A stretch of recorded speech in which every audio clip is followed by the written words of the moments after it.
오늘 다뤄볼 항목은 농구인데요. 이 스포츠에선 선수들이 자주 쓰는 세 가지의 슛 유형이 존재합니다. 골밑까지 달려와 가볍게 놓고 온다는 느낌으로 마무리하는 레이업, 좀 더 멀리서 정교한 손목 스냅으로 쏘는 미드슛과 3점슛, 그리고 한 손 또는 두 손으로 골대를 내려찍어 호쾌하게 득점하는 덩크가 있죠.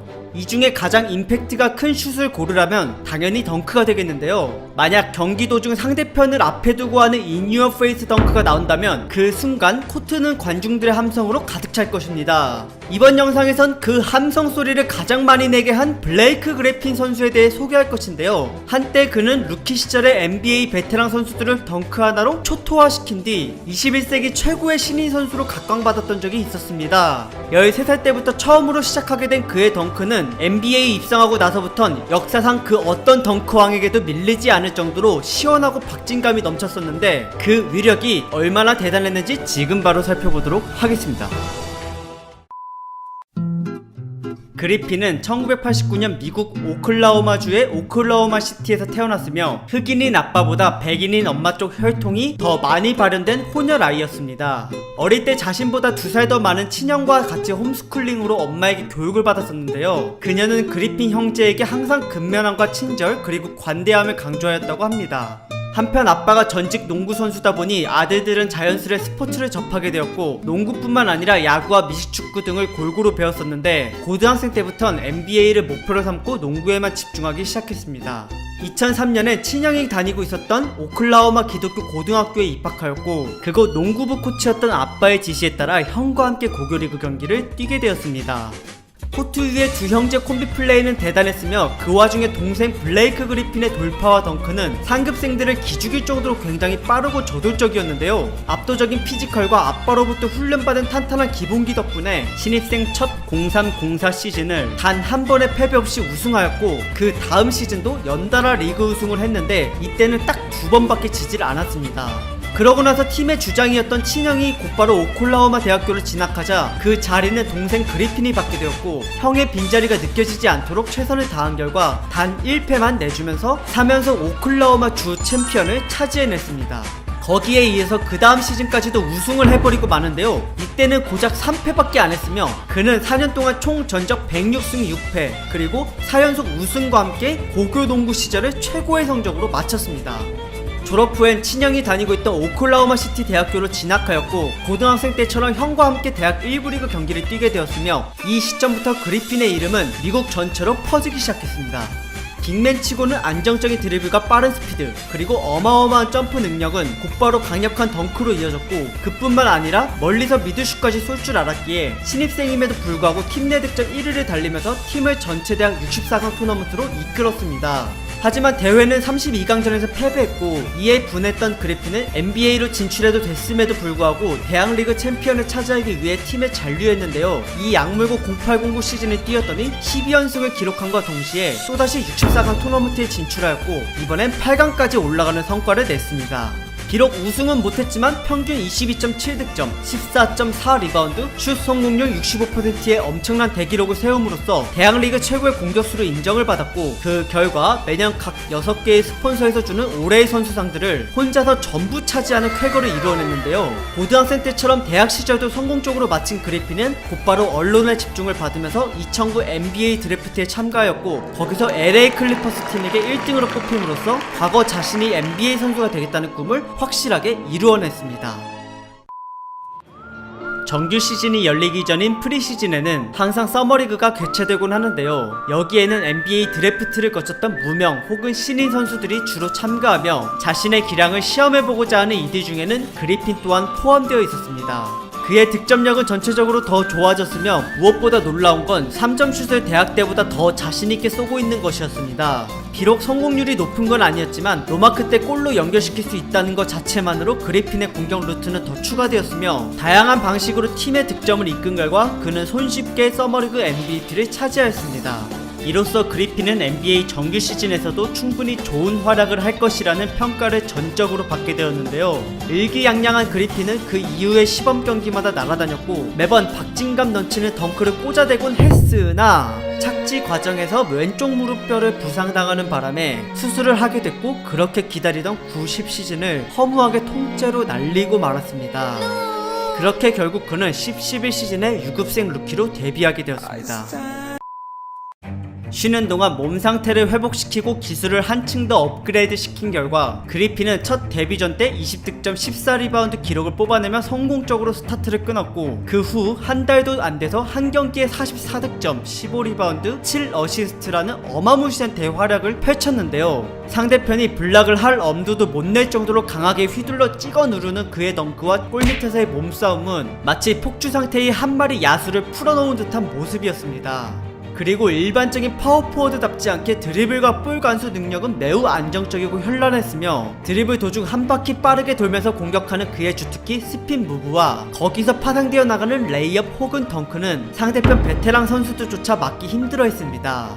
게다가 미들슛은 물론이고 노마크에선 3점슛까지 가능했으니 그리핀이 골밑 밖에 있다고 해도 상대 수비수는 우선 그를 막으러 가야 했고, 만일 페이크에 속기라도 한다면 드리블 돌파에 이어 곧바로 실점이었습니다. 매경기 거의 리바운드와 득점을 두 자리로 기록하면서 더블더블을 계속 달성했던 그리핀은 심지어 르브론이 속해있던 최강 마이애미 히트팀을 이기기까지 했는데요. 이 경기가 끝나고 르브론은 인터뷰에서 그리핀 저 선수가 어딜 봐서 루키냐 라며 패배의 아쉬움을 보이기도 했습니다.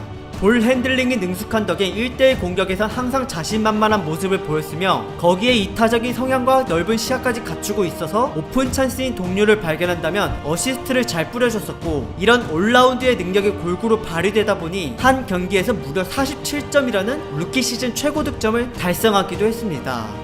이런 신인답지 않은 그의 활약에 많은 팬들이 열광했고, 그 결과 그리핀은 새내기임에도 불구하고 올스타에 뽑히는 영광을 가졌으며, 덩크 콘테스트 땐 한국 기아 자동차를 뛰어넘어 덩크를 성공시킨 뒤 그 외 고난이도 기술까지 선보이면서 우승을 차지하기까지 했습니다.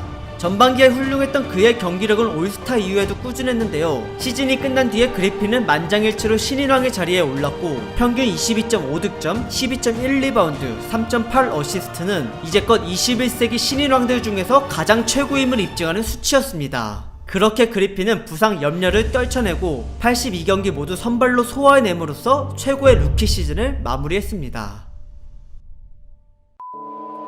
최고의 신인왕을 배출해냈지만 정작 중요한 팀 성적은 32승 50패 서부 13위로 최하위권에서 끝났는데요. 이 상황을 개선하고자 클리퍼스는 어시스트 왕을 2번 연속이나 했었던 포인트 가드 크리스 폴을 영입한 뒤 그리핀과의 시너지 효과를 기대해보려 했습니다. 하지만 희한하게도 둘의 플레이는 잘 맞지 않았는데, 그리핀이 폴을 위해 스크린을 서주고 빠져나가는 과정에서 패스를 받은 뒤 공격하는 피켓롤 전술에서 서로 간의 합이 잘 이루어지지 않았던 것입니다. 우선 스크린을 서주는 자세가 너무 서투고 굼떠서 상대 수비수 길막을 제대로 해주질 못했고, 그 후에 빈 공간을 찾아 골밑 쪽으로 빠져나가는 타이밍은 너무 빠른 편이었는데, 물론 이 타이밍이 여러 공격 전술 중 하나이지만 이것만 주로 고집하다 보니 둘의 공격이 매번 수비수들에게 읽혔습니다.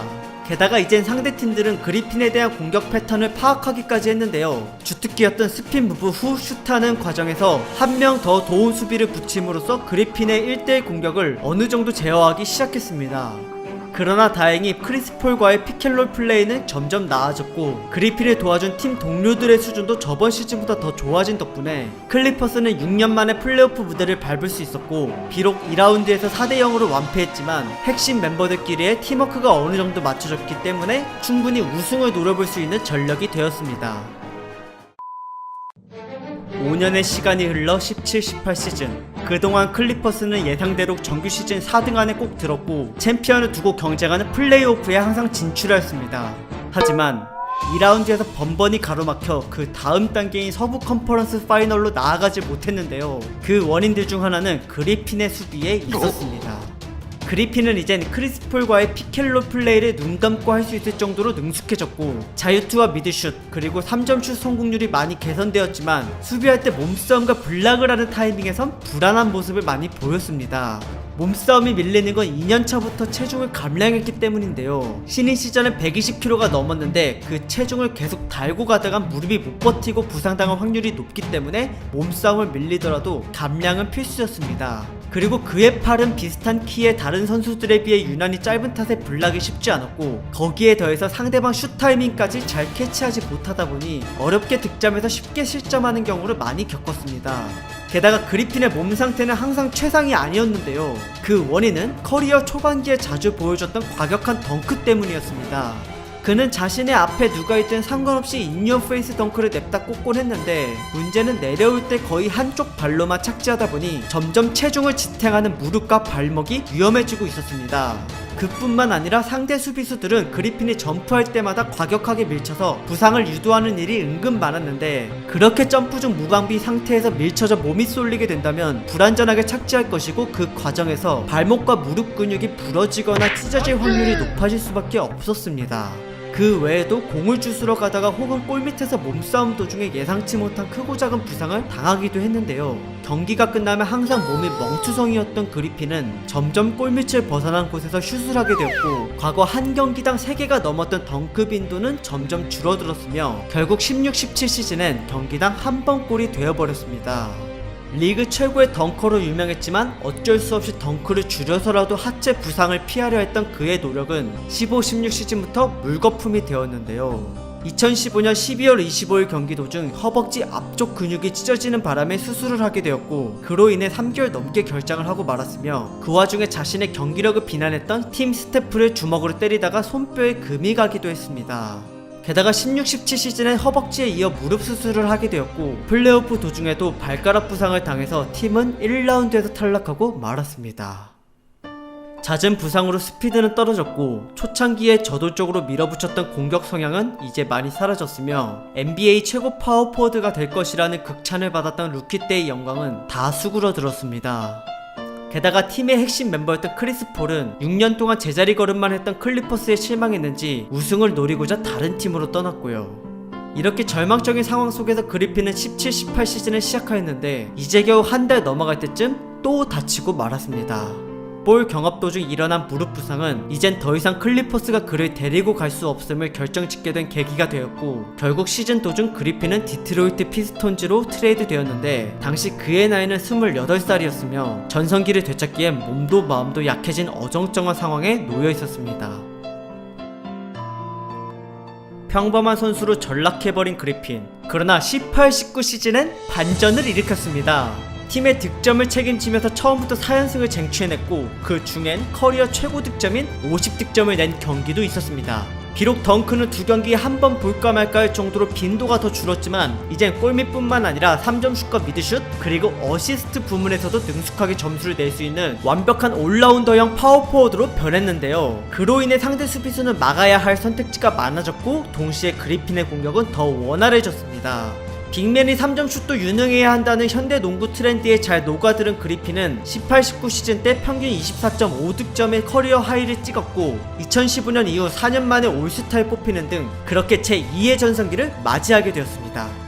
하지만 플레이오프 때 또다시 무릎 부상에 시달리고 여전히 골밑에서 온갖 순환을 겪기도 했는데요. 다행히 클리퍼스 때보단 결장 경기 수가 많이 적었습니다. 그리고 이전엔 중요한 상황마다 침착하지 못했던 바람에 경기를 망친 적이 많았지만, 디트로이트 때부턴 경기 종료 직전에 위닝샷을 성공시키는 활약을 종종 해냈고, 그 덕에 과거 세리핀으로 불렸던 그리핀의 새가슴은 많이 없어졌습니다. 비록 루키 때의 탄력적인 운동 능력에 이어 괴물같은 덩크는 이제 자주 볼 수 없게 되었지만, 다시 한번 리즈 시절을 맞이한 그리핀의 현란한 드리블과 센스 있는 패스, 그리고 더 다양해진 공격 옵션과 능숙해진 점프슛은 앞으로 많은 팬들에게 새로운 매력을 불어넣어 줄 것 같습니다. 제가 파워포워드로서는 개인적으로 그리핀을 제일 좋아하는데, 큰 부상 없이 선수 생활을 잘 이어나갔으면 좋겠네요. 네, 준비한 영상은 여기까지고, 시청해주셔서 감사드립니다.